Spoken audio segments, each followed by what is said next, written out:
On today's show, I am joined by Wes Morton of Peachtree Hoops to talk about everything with Hawks Celtics, including the high-profile announcement that Dejounte Murray is going to be suspended for Game 5, leaving the Hawks shorthanded in a series which they're already big-time underdogs. We'll get into all of that and more coming up. You are Locked On Hawks, your daily Atlanta Hawks podcast. Part of the Locked On Podcast Network. Your team every day.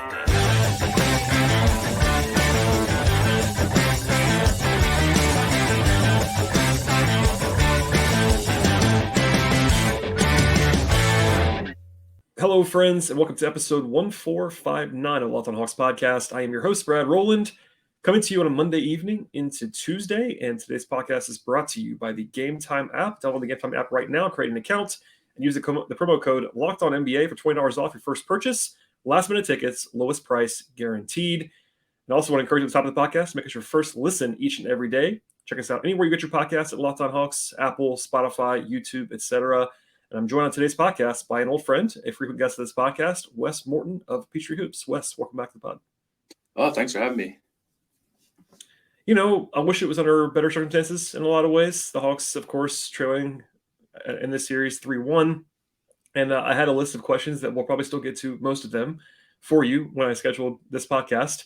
But in the intervening hours, the headline news I think we kind of have to start with is the Dejounte Murray suspension. I did post some bonus audio on the audio-only feed about Quinn Snyder kind of breaking in and talking about this. Within about an hour after it was announced, the Hawks called an impromptu Zoom press conference with Quinn, which they basically never do. That was Quinn's first Zoom press conference that I'm aware of as he took over. That was pretty interesting.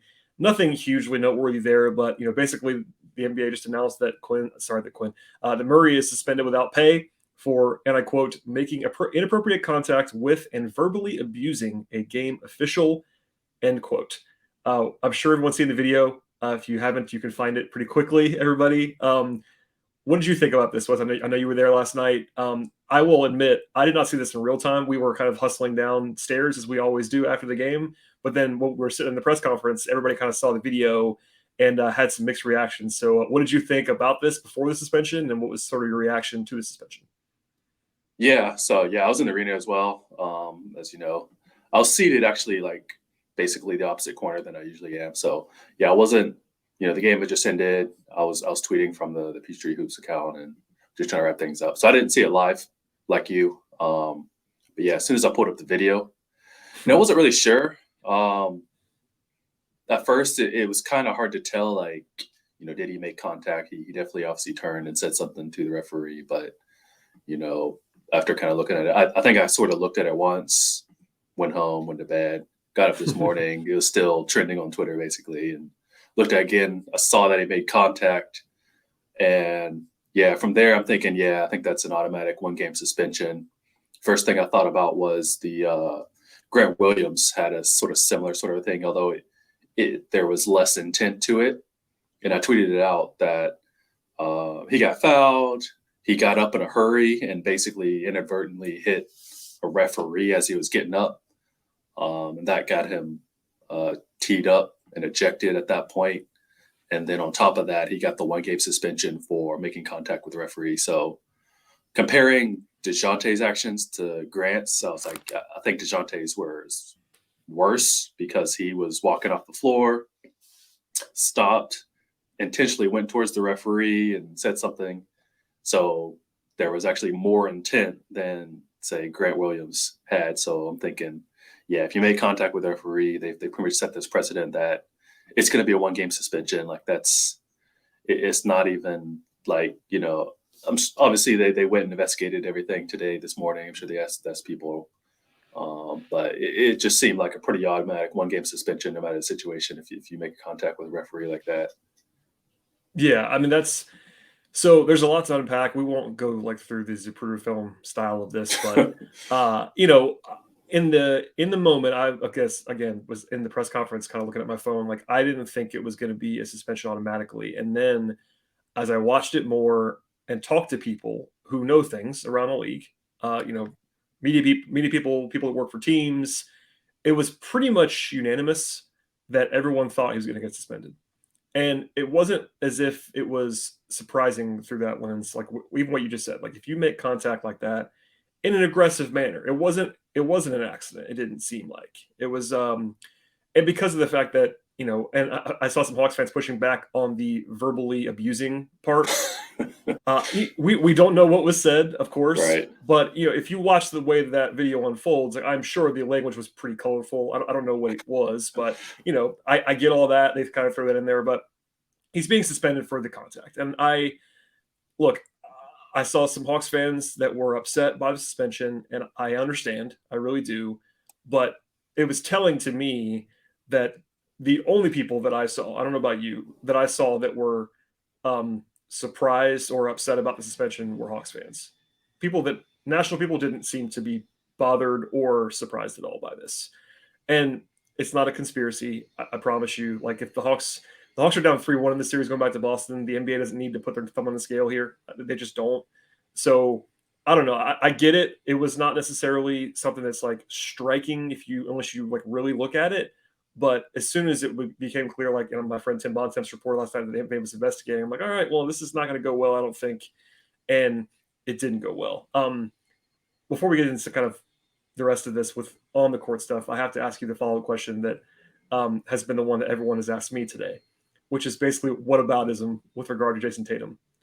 So for those of you who may have missed this, because honestly, this didn't make a national platform really at all, other than Mark Stein today at least asked the question to the NBA to say, was there an investigation about this? But Tatum, when he was, it turned out flagrantly fouled by the combination of Clint and Trey, got up fast and responded and, did make contact with an official. It was not the same kind of situation as Dejounte, but it was in the heat of the moment. He kind of like went through and kind of like, pushed him to the side. It's hard to explain unless you've seen the play. I'm sure everybody's seen the play at this point. Let's listen to this podcast.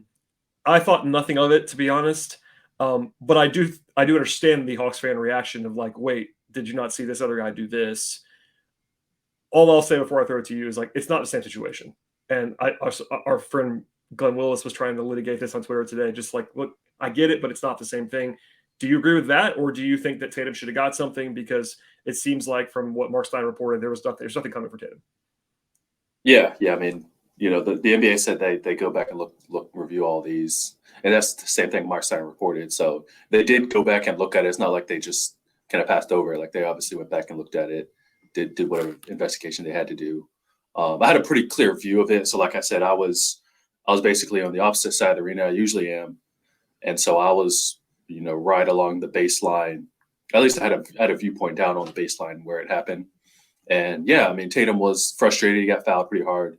Like you said, they got a flagrant out of it. And basically he's trying to work his way, I guess back up towards the free throw line. The ref was kind of, there with his hands out, and Tatum sort of shoved his hands away and maybe, put his hand on his side, but nothing was directed towards the referee. He wasn't trying to, intimidate the referee or any of that. It was just kind of like, he was frustrated. The referee's arms were in the way. He sort of pushed it aside. Like, there is a difference, and he didn't get a technical foul for that at the time, and kind of the fact that he didn't get a technical foul at the time, like, it's very rare that they go back and look at it and then give the level of a 1-game suspension at that point. Well, especially to you, I'm glad you said it, because the thing is, with Dejounte, the game's over, right? So there's no way for the ref to give anything in the moment. But if you saw the ref's reaction to Dejounte, he would have gotten a technical foul if that was part of the game. Like, if that was between quarters, let's say, between the third and the fourth quarter, there's not a chance that Dejounte's not getting a technical or maybe even ejected in the moment. Like, there's not a chance. If you watch the referee's reaction, it kind of says it all. With Tatum, like, if the referee in question didn't call even a technical on him, that's a pretty dead giveaway that he didn't think that there was anything there. You know what I mean? Like, and if anything, the referee involved is even potentially more emotional and more prone to giving a technical foul than like the even-handed after the fact reaction. So I'm glad you said it, because like, I agree. I mean, again, I'm not picking on Hawks fans. I get it. It's the playoff series. Everybody's emotional and fired up, and you see one thing and not the other. And I do understand the reaction, but I had the same thought you just said. Like, if it didn't warrant even a technical in the moment, you're not going to get that. I mean, especially not. Maybe they would have given him a technical foul after the game. Like, at the absolute most today, maybe they would have assessed Tatum a small fine or something. Right. At the absolute most. But they were never going to not give him a T and then suspend him for Game 5. That was not happening, I don't think, ever. I never thought it would, and it didn't. So. Yeah, I don't think so. Like I said, I do think intent matters. I think that's kind of something the NBA officials look at, the NBA looks at. Like Dejounte clearly went out of his way to, what I would call kind of intimidate the ref or say something, kind of negative to him. Like Tatum, as far as I could tell, I looked at that video. He never said anything towards the ref at all. Like, so that, when the NBA PR put out the release, like you said, they said it was not just the contact, but also the, whatever the word was, demeaning remarks towards the official. Verbal abuse. That's the phrase. So like that better too. So that's another part of the difference. So, I mean, like I said, it's just, he didn't get a technical in the moment. I don't think they were ever going to go back and review and give him anything, like you said, other than like a small fine. But yeah, anyway, we can leave that there. We'll talk basketball as we always would now for the rest of the podcast, but I wanted to make sure we talked about it. And one more time, I mean, I think some of it was jokes, but like the amount of people that I saw like insinuating that the league had it out for the Hawks here by suspending Murray and not Tatum, guys, the Hawks are already like a 200 to 100 dog in the series in the betting market. They don't need to do that. They just don't. So I'll leave it there for now. We'll talk about some basketball in a second, though. But first, a word from our sponsors on today's show. Today's show is brought to you by Gametime. If you've ever been trying to find tickets for a big event at the last minute, it can be really stressful. And it's probably not the best idea in the world for your emotions or even your wallets. And after all, buying tickets should not be a hassle at all. And with Gametime, you have the ability to have the fastest and easiest way to buy tickets for sports and music and comedy and theater. With killer deals and last minute tickets and the best price guarantee that they offer, you can also avoid stress and getting hyped for the fun that you'll actually have is more important anyway. Spring is here, and there are almost certainly tons of events around you like there are around me here in Atlanta. You get flash deals on last minute tickets, and it's so easy to find and buy tickets for any kind of event you're looking for. You can also see where you'll actually be sitting with images of those seats, and they'll have the protection if your event happens to be canceled for any reason. Forget planning months in advance. Get on those tickets right now and deals on those tickets right now as well up to the day of the event. The Game Time Guarantee also means you get the actual best price available. If you find tickets in the same section, in the same row for less, you'll be credited by Game Time up to 110% of the difference.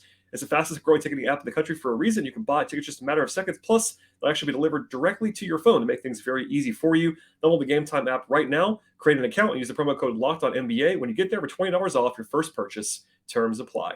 Again, create an account and redeem that code LOCKEDONNBA for $20 off. Download Game Time today. Last minute tickets, lowest price guaranteed.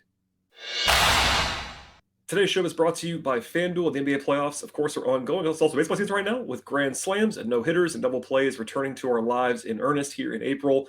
And there's no better place to get in on both the NBA and MLB action than FanDuel, America's #1 sportsbook. If you're a new customer of FanDuel, you get a no-sweat first bet up to $1,000 with FanDuel. It means bonus bets come back to you if your first bet does not win with FanDuel. Download the app right now, the FanDuel Sportsbook app, anywhere you get your apps, and it's safe, secure, and super easy to use. You can bet anything you're looking for, including the point spreads and totals and money lines, futures, player props, etc.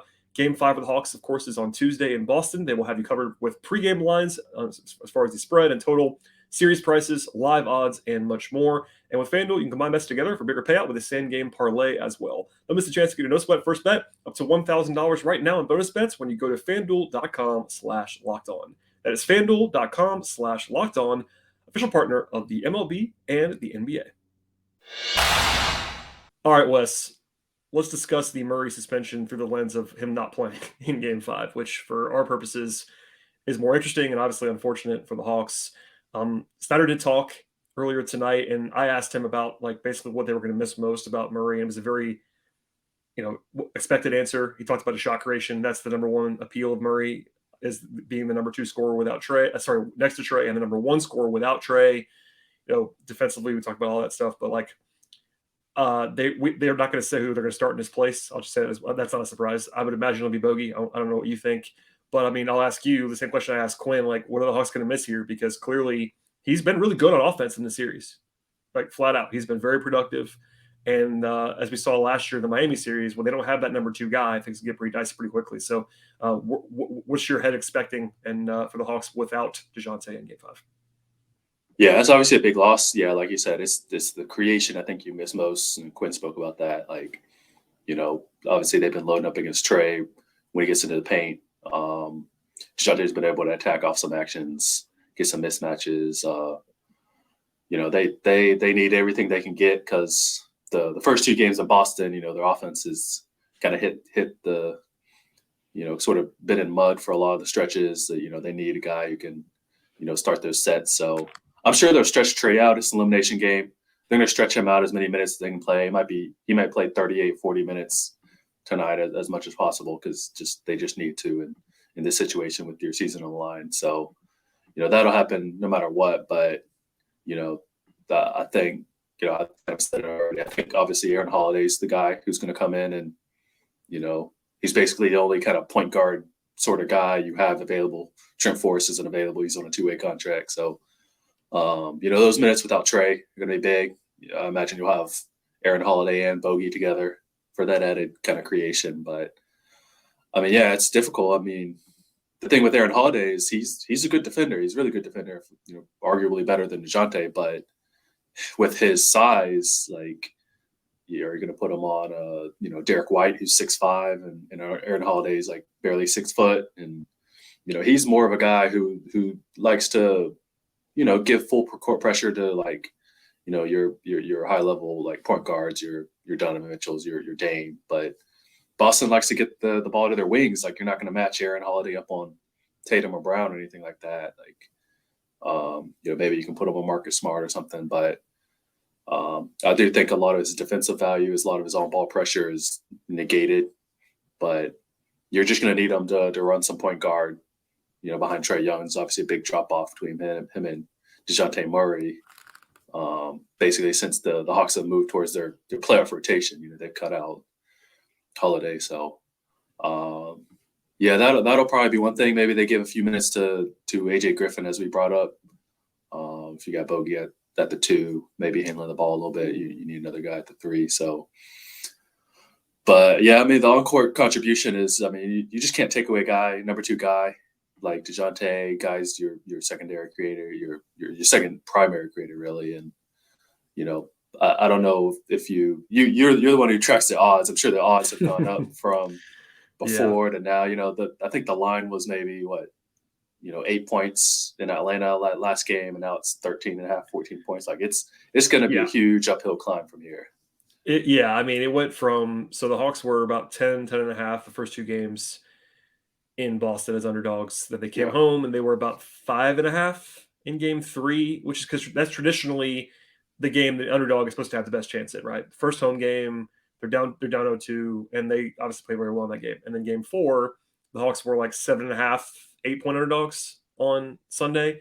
And now, like you said, with Murray out, I saw 13.5 at FanDuel, our friends over there. So, like, that's the biggest spread of the season for Atlanta. I was going to say that later on. I'll just say it. Like, on paper, you could argue this is their hardest spot of the entire year. It's on the road. It's not a back-to-back, at least. That's a bright side. But on the road, no Dejounte. Boston is at full strength, no injuries. They can close things out. They don't want to come back to Atlanta, obviously. Boston, we have plenty of motivation. And, it kind of goes without saying in a lot of ways, the Hawks were going to be underdogs by a lot, even with Dejounte in the game on the road. And you said it earlier, but the Hawks, I think, had like 101 offensive rating in the first 2 games in Boston.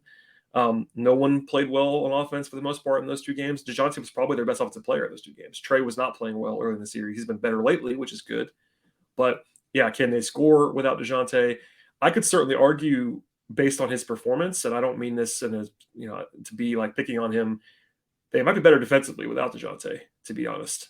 Even with acknowledging they don't have a ton of great options, he's really struggled in this series. His playmaking is good defensively, but offensively, you can't even make the argument. You said before, I think they're going to play Trey a lot. Trey's played about 36.5 minutes per game in the series. He played almost 41 on Sunday in a close game.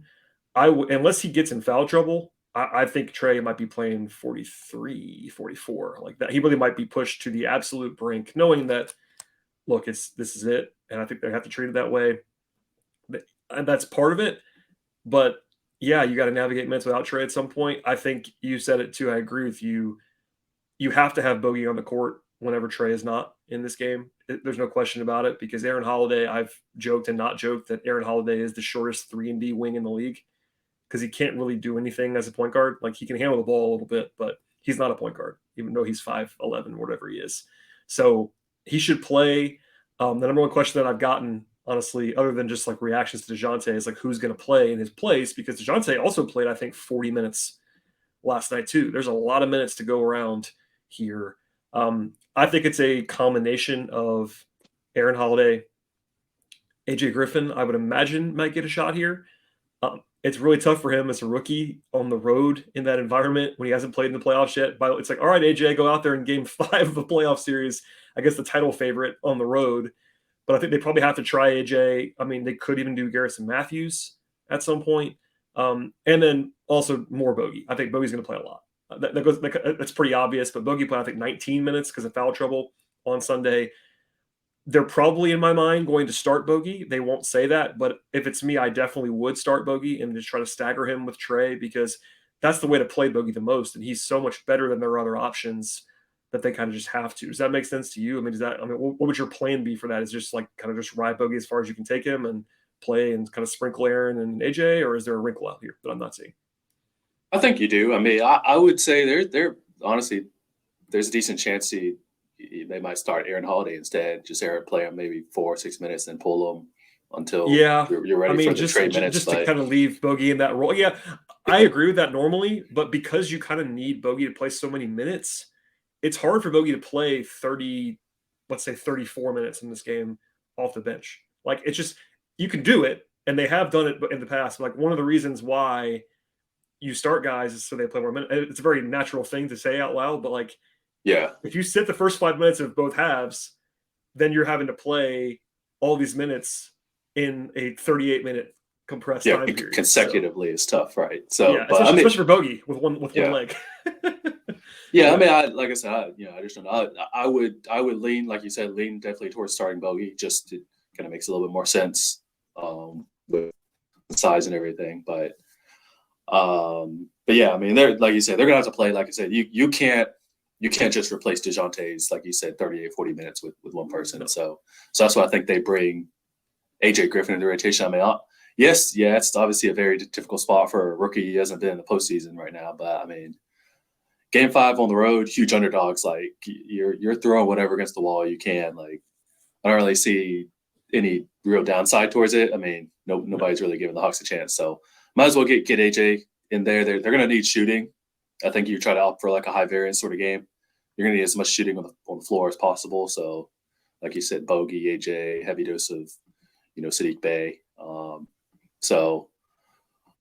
Yeah, it's going to be the combination of everybody in the backcourt really just playing a little bit more minutes and stretching them out to cover Dejounte's absence. But I mean, it's a huge loss. Like I said, he's the only other guy next to Trey who's, when the offense is struggling, who can kind of go and get his shot at a high level and create. Like, it's this, you take away the team's second best player. Like, there's just no real replacing it other than with trying to maybe sum up some pieces from the bench. Yeah, absolutely. I mean, even the biggest Dejounte skeptic, you have to acknowledge, like, look, the Hawks, you could argue, maybe overreacted, but they reacted to what happened in the Miami series last year. And the number one reason why they went and got Dejounte was to have someone who could do what he does, and taking him off the roster, even for one game, it becomes glaring. And yeah, if Bogey has a great Bogey night, maybe you paper over it, because Bogey really is very, very good when he has it going. But if Bogey doesn't have it in Game 5, like, I don't know what you're supposed to do. I mean, it really is like, you can go a little bigger in general if you are not comfortable with guys like Aaron playing a lot, or if Bogey doesn't have it, or if you put AJ in the first half and he just can't, he's not ready. I mean, we saw that there was a game in the first, was it game 1 or game 2? One of the first 2 games where Jalen was like very clearly just did not have it, and they pulled him pretty quickly and never put him back in. And young guys, that happens. So if that all happens, maybe you go a little bit bigger, and that's not satisfying anybody, especially with the way that Collins is playing on offense. But maybe you end up going a lot with, like, they could have Hunter playing the 2 at some point in this game. That wouldn't stun me if they were to go big and go with like a Hunter, Bey, Collins center lineup at some point. You have to be creative. I'm not saying that's going to work. I'm not saying that's going to be a primary thing. But to your point a second ago, it's basically you're throwing everything possible at the wall. And Quinn, he was in a weird spot talking to the media, because it just came down and they hadn't met as a team. I'm sure at some point they had a conversation this morning that says, hey, what happens if Dejounte gets suspended?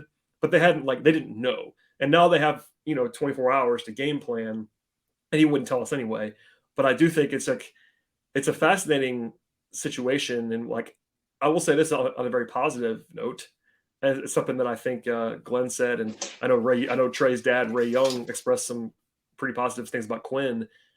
Having Quinn does give you a little bit more confidence. And I'm not trying to pick on Nate, but Quinn is pretty innovative, and like he'll try some stuff. And that's what you kind of have to do here, acknowledging like everybody knows that they're obviously big underdogs. Yeah, definitely. Nate, I think Nate would, in this spot, I think Nate would definitely go with like Aaron Holiday, just keep the bench unit together and keep going. That'd be a very Nate thing to do, which is kind of funny. But I mean, definitely, again, Quinn kind of knows the spot he's in. I mean, he hasn't even had a full, obviously, season with this team. He's kind of figuring things out on the own. He's tinkered with the rotation at a time. So, I mean, honestly, like I hate to sound too bleak about it, but I mean, the Hawks are really kind of at a, they're kind of at a house money sort of situation. Like, you lose your second best player, you're going against the best team on the road. You feel like Boston kind of just, gave you game 3 just to make it a gentleman's sweep. Like nobody's really given them a chance. So, I mean, why not go a little unorthodox with some of your rotations, some of your lineups, like, especially in the first half, just see what's working. If you keep it close, maybe you just ride a lineup that you think is, playing particularly well. And, he kind of did that with Saddiq Bey in game 3, where Bey came in, gave him a good lift, and Bey played the final 15 minutes. That was definitely kind of unorthodox. Bey didn't really give the Hawks the same sort of contribution in, the other games. But, if one player's kind of going, maybe you just sort of ride them. It's kind of a do or die. Like most times you may not ride a guy for, 40 minutes if you had a game in 2 games, but that, hey, this is the season's on the line. You may just stick with a rotation that's, even shorter in the second half. Maybe you should cut it down to like 7 players, and like you said, like I said, just ride a lineup that's kind of hot and that's working. There's very little to lose at this point. Today's show is brought to you by the award-winning app at PrizePicks. PrizePicks is daily fantasy made easy. It's amazing. I know that you will love it as much as I do. It's so very easy to use. All you have to do is pick 2 to 6 players, actually choose whether they have more or less than a certain number of points or rebounds, assists, etc. You want to have 25 times the money on your entry at PrizePicks. They offer sports across the board that you might enjoy, and a whole entry can be done in just a minute or less. It's that easy and it's that quick. Plus, it's just you against the numbers. It's that simple. They also have safe and fast withdrawals at PrizePicks, and every day during the NBA playoffs, one PrizePicks user will be randomly selected with a chance to become a millionaire. One entry placed after 8 a.m. Eastern Time will be selected each day in a random process, and whoever actually placed that entry will be given a 6-pick flex with the following payouts. If you get all 6 right, it's $1 million. 5 out of 6, $80,000. 4 out of 6, $16,000. And full details can be found at prizepicks.com/million. You must opt in at that link. Again, that's prizepicks.com/million. Opt in there to be eligible for the $1 million entry. And once you opt in, all you have to do is actually go and play like the game like you always would be, like normal. You can be the lucky winner if you are chosen. Download the PrizePicks app right now. Go to PrizePicks.com as well to sign up and play daily fantasy sports. If you're a first-time user with PrizePicks as well, you get 100% instant deposit match up to $100 with promo code LOCKEDON. Don't forget that promo code. It is locked on at sign up for instant deposit match up to $100. Check it out now at PrizePicks, and check it out at prizepicks.com/million. 3 guys played 40 minutes or more in game 5. It's Trey, Dejounte, and Hunter. And I think we're going to see a lot of Trey and a lot of Hunter. We kind of already know that going into game 5. Essentially, it's all you can eat for those guys. Short of foul trouble or injury or just exhaustion, they're going to play as much as they can possibly play. But then, I think it's similar for Bogey, if it's me anyway. But Bogey doesn't usually have that kind of workload. So like his max minutes is probably like in the mid 30s versus like maybe Trey and DeAndre can play 42, 43. Bogey's probably going to be somewhere in the mid 30s.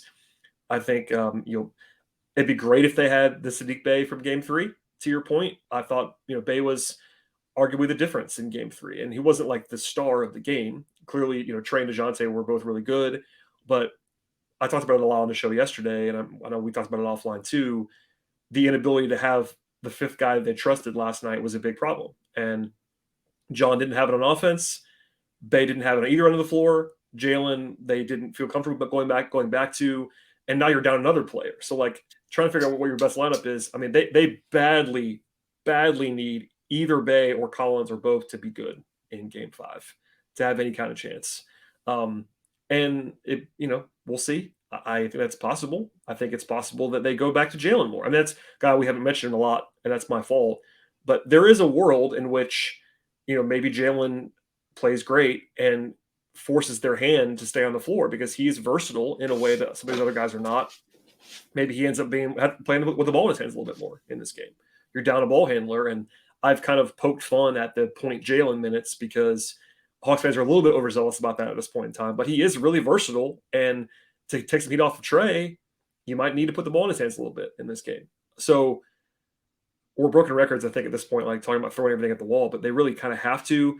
And the only thing is you just kind of have – I totally agree with what you just said about lineups. If they find a group that's working, I think he is going to stick with it as long as he possibly can, especially in the second half, because they haven't had groups that have worked. And, getting something from those forwards, I mean, it's a shame they lost game 4 because Hunter was so good for 3 quarters in game 4. And I'm not saying they wasted that, but to get what they got from the 2-star guards and DeAndre and still lose at home was disheartening a little bit because they were so good and for most of that game. But is there like an X factor you're looking for? I mean, it's besides just like make every shot, which was the adjustment in game 3, just shoot 60% from the floor. Is there something that you're looking for, like above all else in game 5 to say, all right, if this happens, the Hawks have a chance? Yeah, I mean that was pretty much gonna be it. Like I think they got to put up. No, legitimately, I think they got to put up. Quinn even said it. 45 3. They put up 48 threes in game 2, which yep. They didn't happen to win it, but they hit I think they hit 33% of them. But if they could hit, they were 16. Yeah. 45% of them, get Jalen out there. Jalen's a guy who, he can turn defense to offense real quick. Get a bunch of fast break buckets. Like I say, you just never know. I mean, certainly you can't sit there and rely on Jalen, but they will need the ball handling minus Dejounte, as you said. I still think his best asset is in the open court as opposed to, in the half court you can do a lot of connector stuff, but you're not gonna initiate with him in the half court at this point in time, other than maybe a couple actions. So getting him out in transition. I mean, that's pretty much it. I mean, yeah, no, I'm with you. And it's a very, very thin path towards getting there. I'm just trying to discover. No, and look, and I'm not. I know sometimes I get accused of being a little bit either too negative or too positive or too whatever it is, too level-headed or whatever it is. But I don't say this to be pejorative, but they're 13.5 underdogs. This is not a situation where we're being negative. Like they are enormous underdogs in this game. This is if this numbers holds. It's the biggest point spread of the whole playoffs in the whole league so far. And that makes sense. I mean, it's in Boston. It's a 2-7 series. The Hawks were the 7 seed because they won the first playing game in an upset. So it really has the feel of a 1-8 series based on regular season production. The Hawks are without their second best player on the road. Like, it's not like we're being negative. Like, they're that big of an underdog in this game. But I agree with you about the 3-point shooting. It's a make or miss league, as everyone always says, including me. Can you have the Hawks have a chance? I mean, anyone tells you the series is over and the Hawks are going to definitely lose game 5 is incorrect. The Hawks can absolutely win the game. It's one game. It's a game. And I agree though, taking maybe not 50, but 40 threes is absolutely guaranteed to be what I would be doing. Like, especially because of who you have to play. Dejounte has shot the ball well in the series, but he's not the most natural bomber. If you're playing a lot of AJ and you're playing a lot of Bogey, you're playing a lot of Sadiq Bey, you better shoot threes because defensively it's not going to go very well for you, probably, with those groups. So they have some decisions to make. Talked about that earlier, but they still have some defensive groups that could be interesting. The problem is if you go with your defensive lineups, I don't know if you can score without Dejounte. If you go Trey with your defensive groups, maybe. But even Aaron Holiday, who's maybe your best perimeter defender at the moment. I mean, I guess as far as the guard size players, he's not going to be able to be the X factor like you said earlier and smartly against these bigger guards. You have to. I mean, maybe you throw a lineup out there that's just like all defense with Trey, like a Trey, Hunter, Jalen, Collins, and center lineup. Like it gets a little dicey shooting wise. Yeah, I don't know if you can score, But that's the kind of stuff that like might be worth 2 minutes and just see if it has any chance of doing anything if you can't get a stop. But I talked about this last night a lot. They didn't have a 5-man group that anybody loved yesterday. And now you've taken Murray out, who was a guarantee to be in that lineup. So you just don't have a lineup that everyone's going to like in this game. It's just hopefully you either make shots or you get a historic effort from your defenders. Maybe Boston goes cold. I mean, I will say, to sound like an optimist at the end of the podcast, Boston might be due for a bad shooting night. They have not had one in this series. Even the game the Hawks won, Boston shot the ball well in that game. So maybe they're due, knock on wood, for like a 6 for 35 shooting night from 3-point range.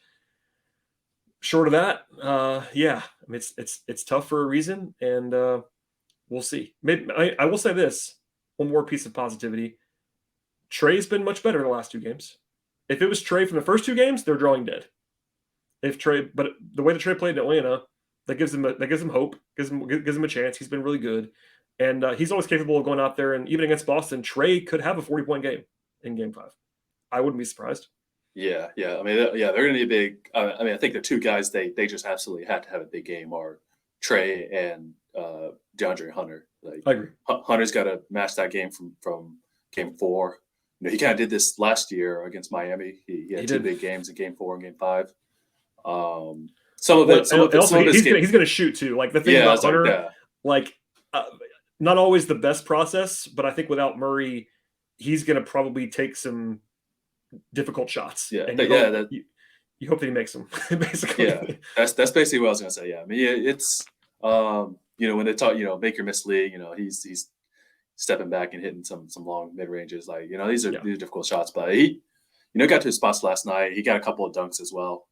But yeah, they're going to need him to play, close to 40 minutes, if not more, defend, pretty much the best player on the other side, and really contribute on offense. That give you, 25, 30 points on good shooting numbers. We pretty much know. Like, yeah, this is a narrow path towards getting there, but it is. The Hawks aren't drawing dead, but yeah. No, it's a narrow path, but we pretty much know, just to kind of, before we sign off, we pretty much know that, again, barring injury or foul trouble, it's going to be 40-ish minutes of Trey. It'll be 40-ish minutes of Hunter, I would imagine. And then, probably 45 to 48 minutes of one of the 2 centers. And the other 90, the other 110 minutes will be filled out by whoever's playing well. I think it'll be a lot of bogey out of necessity.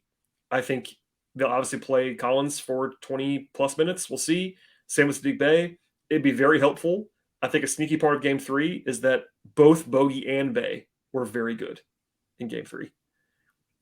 And that might be what they need again, because that's what, I think Glenn's famous for saying this too. Their lineups really have been unlocked this year on offense in the second half when it is Bogey and Bey together. And defensively, it's awful. I'll be honest about that. But they really can't outscore anybody with those 2 guys if they're making their shots. Because you put Trey in the middle and those 2 guys on their wings, and you can't be guarded, basically. So that's maybe one of their paths, too, that you just kind of go maybe more of a throwback to 2 years ago or last year's offenses, where it's basically just Trey surrounded by shooting. That formula usually works. The problem is you're kind of a shooter short in some ways. Because even if you put out, let's say their best shooting lineup is going to be Trey, Bogey, Hunter, Bey, and a center. That's not bad, obviously. That's a lot of shooting if you can get those guys to bomb away. But and maybe that's their closing group. If I had to guess, I'm going to ask you this question right now. If you had to guess, let's just assume the game is close in Game 5. Is that their closing 5 in your mind, or is it maybe it's Collins, maybe it's something else? But like, I would personally guess it's probably that Trey plus as much shooting as you possibly can group. Yeah, I would say so. I mean, I just can't think of another combination. Yeah, they've got to have Trey, Bogey, DeAndre out there, and it would make sense to slide Bey down, slide DeAndre or Bey down to the 4, and whether or not they go with, say, Collins at 5. They haven't done, Quinn hasn't really done that at all. In fact, he's actually benched John in the fourth quarter a couple of times. He did it at the very end of one of the games in Boston when they were down, like, they were basically dead. They were down like 12, and they finally went to it just as like a super high variance option. But yeah, that's actually a wrinkle they could try. And I know Collins is on the on the do not fly list for Hawks fans right now. But when he's actually used on offense, he's still a good player. I mean, I know it's controversial to say John Collins is good, but he usually is. He's not been good on offense in this series. I'll be the first to admit that. Not good on offense in this series. Yeah, but I wouldn't mind that as a wrinkle. Yeah. With all the shooting around him, that kind of becomes less of a negative. But I mean, if he's your dive man, right. If he's playing the 5 and he's the role guy, that's kind of what he's good at. Yeah, but most likely that's going to be Clint. Like, I think that would definitely be Clint regardless. Like, just to have him for the rebounding, maybe they can get some offensive rebounds and tap out. So, but yeah, I mean, I just can't really unless Bay just has another terrible night. Honestly, maybe you go with Aaron Holiday because he gives you a little ball handling, gives you some shooting as well. He can shoot. Yeah, that's something about Aaron that's underrated is that as a catch and shoot guy, he is pretty good. He's one of their, 4 or 5 best shooters probably as far as the catch and shoots are concerned. He doesn't really create shots, but he can make them. I could definitely see him next to Trey. Certainly sometimes when they need it, but it's just so small. It's so small. He's small and he hasn't really gotten any minutes all series, so it's just one of those spots. He tried his best to save Dejounte from the suspension, though, to bring things full circle. Aaron was the first guy to Dejounte trying to get him off the court. Yeah, it's a team player there. Yeah, he did his best. Anyway, we've painted a picture that I'm sure is not the brightest, but again, this is still a game in which the Hawks can win if things break their way. If it's an average outcome, they're not going to win. I think that's pretty clear. But given the combination of what they can do on offense, even without Dejounte, as long as you have Trey and shooting, you have the ability to have some pretty impressive outcomes. You throw that in with the one game sample size stuff, and you always have a chance. Whether they can win the series or not, I would certainly that's a lot more difficult because even if you win here, you got to win 2 more times, including 1 more in Boston. So that we'll put to the side right now. We'll talk about Game 5 for now, and then we'll have if they are not able to win it on Tuesday, I'll do some post-mortem content. A lot of that, I would say, in the next couple of weeks. But Wes, feel free to add any final thoughts if you'd like, and if not, please feel free to plug yourself. I appreciate all of your work elsewhere as well as on this podcast, and people should be following you anywhere that you're doing things about basketball. Yeah, I appreciate that. Well, one thing I will say, and it's a little bit more big picture, but you did bring it up. You did bring it up a little earlier, but the players have really responded to Quinn Snyder, and like you said, Quinn Snyder is a very innovative kind of coach, a very modern, forward-thinking sort of guy. So, kind of regardless of what happens in this game, everything I've heard, I think I saw that Trae Young's father said that he'd done great things for his son, for Trae. Ray said, by the way, that Quinn was, I think it was the phrasing was like he was the best thing that's happened to Trae since he got to Atlanta, which is pretty high praise. I mean, it's obviously it's a player's dad, but still, that's right. That's very high praise. Dejounte said something similar. He said that he just really likes the way that he communicates. So this is a long-term process. Like obviously the things look pretty bleak as far as this season, but they are playing essentially the best team in the NBA right now.